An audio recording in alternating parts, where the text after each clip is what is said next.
Welcome to the video podcast. My name is Florence Straka. This video podcast is all about my life experiences, blogging as a business, inspiration, and mindset. In today's episode, I am going to continue from where I left off, telling you about how the beating has turned on me as a child, from my mom on me, with a scar or a mark that I have on my mouth right here. And I was able to trying to show you that. You can see here. It is a permanent mark that has left me for life that I cannot forget. And so, as time goes on, gradually going through all the experiences, all the hardship, every imaginable thing I explained to you in this video, telling you, all continue till gradually I'm now getting closer to where I can write my final exam in my high school. And so we were able to pay for my final exam fees, all the necessary things that I need, and were able to write my exam. And I can tell you and this was in 95 now, almost ending to 95. Since this has happened, since I had the beating, since he had beaten me and my mom all together with everything, my thoughts every single day, I just can't wait to finish my high school. I can't wait every single day. That was my prayer, that to finish this quickly and just leave this place, leave that village. Whether my mom wants to leave or not, she can stay. But for me, I'm all done with everything. And so when I finally wrote my final exam and have to come back home, so I packed all my things and came back to the village. Now I have to decide, when do I leave? Or to find some job, because I just finished. I can't just stay in the village. There is no other jobs than the charcoal business that we've been doing, the selling of firewood, also the farming. The farming is the huge thing there. So with our farming, we do we do vegetables on a vast scale, manpower, vast scale farming. And so we do tomatoes, peppers, garden eggs, or eggplants, they call it here. We do plantain. There are plantain farming. We do cassava, corn, yam, water yam, actual yam and water yam, cocoa yam, sweet potatoes, with all sorts. And so I don't want to spend all my life farming. And one thing about me too, I don't like farming at all, because it's a hard work. You bend down and then just, cutting grasses, digging the ground, planting something. Everything is always bending down. Your head is always bent down. I don't like it. So every time I have to go to the farm, which is all the time, getting from when I was in junior high, sometimes I don't eat. I have to go to the farm before I can eat, because that is where the food is.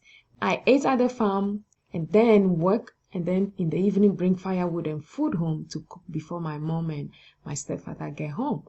And so it wasn't something that I like at all. And then also, because it's bushes, my worst enemy is snakes. I don't like them. I can't stand them. I can't tolerate them at all. I'm always afraid of them. So that is a huge thing behind the back of my mind. Always when I'm walking, and it's just a path. We don't have a big road where you can see side by side. It's just a path. So sometimes when you are walking and they hear your footsteps, you don't know what is in there, but you can see they are also running away. I'm running away. I'm falling down. Oh my world. So that was even a huge thing. I just couldn't wait to leave all that behind. So finally, when I got to the village, knowing that I finally finished my exam, now I have to wait and see if I have passed my exams, which I knew I wouldn't be passing some of my subjects, because I wasn't comprehending anything. And then also going through all these things, I couldn't study that much. I couldn't. But I'm glad I was able to actually say I have finished my high school, because not many people were able to get that opportunity to be able to finish high school. Because if you couldn't finish high school, well, how do you continue if you have any other opportunities that comes your way? At least you need to have the basic education in life, the basics. You need to have that.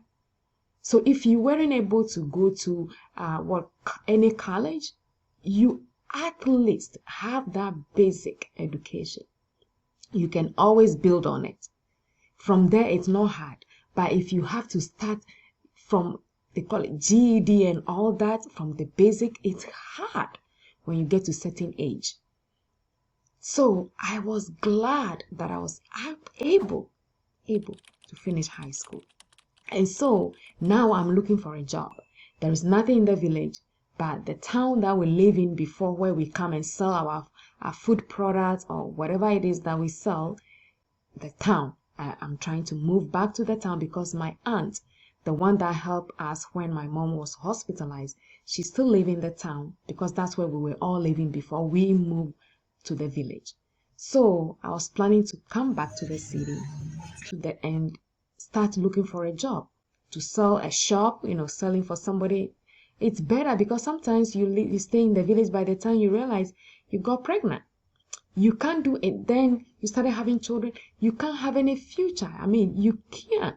Because I have seen there are so many people at like my age then that just have children. That's all they were doing. I didn't see my life to be like that. It wasn't something I have seen. And I don't want that to happen to me. So I was trying to move out of that village and then move on, because there's no future for me in that village. I have no future there. I have no future. So I told my mom, I said, Mom, at first I was thinking of going back to my father in the city, Accra, the capital. But also, how? So I have to wait until I got my final result. Then I can decide from there. So the best thing I can do at the moment was to move back to the city. I told my mom, I said, Mom, I'm moving back to the city. It pains me. It pains my heart to leave her because I know all the things that she's going through. But I couldn't help it. I couldn't help it. I was trying for her so we can move. Now that my high school is finished, she's not doing the porridge as much as we were doing. We still sell it at the village because they buy in the village as well. But to carry it on her head like she's been doing throughout the 3 years that I've been going to the senior high, it was huge. Because she get up every morning at 4 o'clock, set the fire, make the porridge, put it in a pan with everything, the sugar, everything, and then carry that on her head, walk to the next village, which is 1.5 miles to that village, carry the porridge on her head to that village. The village is also on the way where we farm. So all the way back there, go around, sell it, come back home by 9, 10, she's back home, and then get ready before she went back to farm. Do all the farm work, just cleaning grasses, cleaning the ground, harvesting something, cutting new grasses to grow something else. It's just a continuous process. Doing all that for 3 years. I'm always grateful for her. Even now that she's no longer here with me, it was her hard work that she instilled in me. That was what molded me to be where I am today. Her hard work, her perseverance, that's what molded me. That's what made me to be here today. She was resourceful. If I said resourceful, very, very resourceful.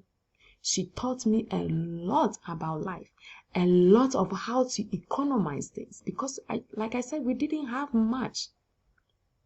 Very, very resourceful. She taught me a lot. All the things that she taught me by then is still what I use today in my daily life. I use today how to manage everything. Even a common use of water, because we don't have a tap water that just flow.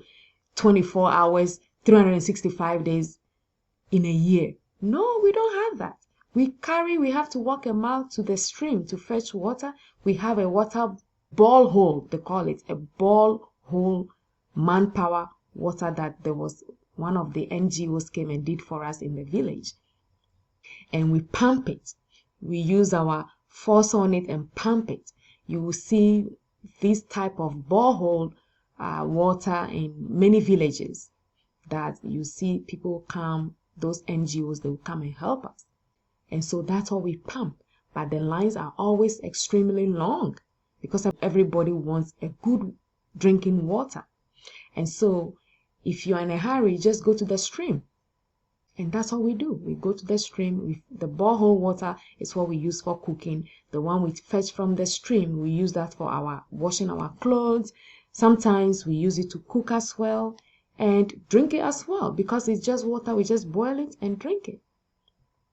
And so with all the things that she did, on top of that for the farm, and all the,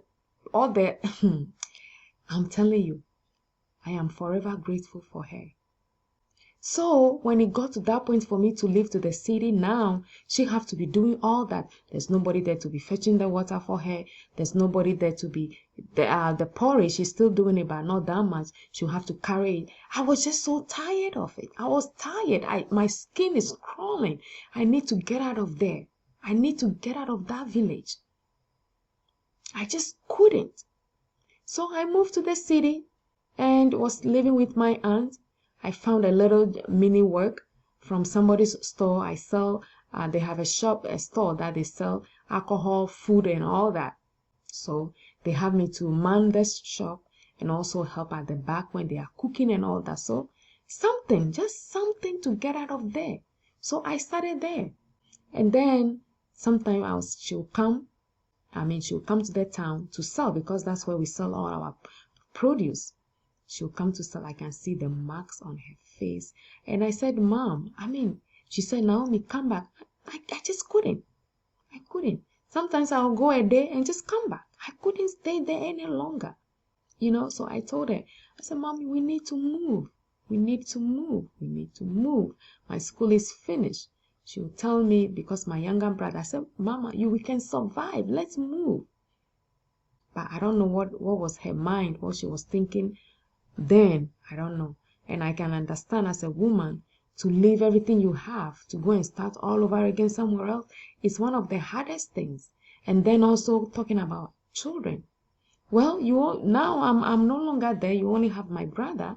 But also, and my brother is growing now. I couldn't. My mom has changed because of all the maltreatment, all that.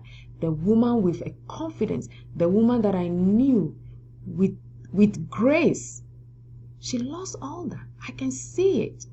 She's trying to hold on to those, but it's no longer there because the demeaning of my stepfather's behavior, the demeaning of everything, the way, the beatings, and then the maltreatment, throwing food away, throwing her clothes out through the windows.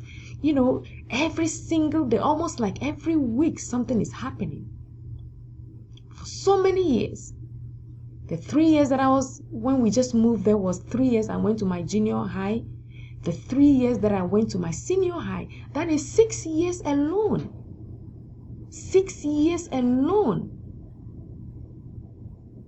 When I decided I am moving back to the city. 6 years alone going through this demeaning, these beatings, this maltreatment. Every week, something is going on. For 6 years alone.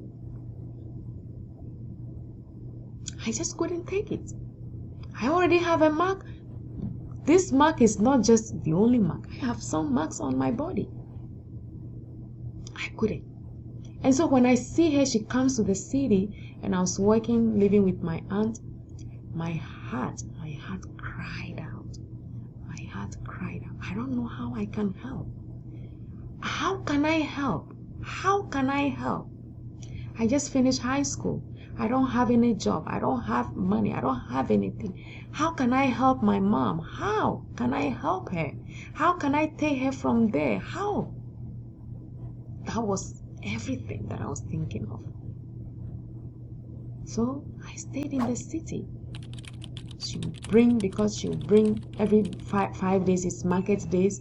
She'll bring foodstuffs. She'll come and pass through because there is a path through there to go to the village. And I always cry. My soul cries for her. I will leave it here.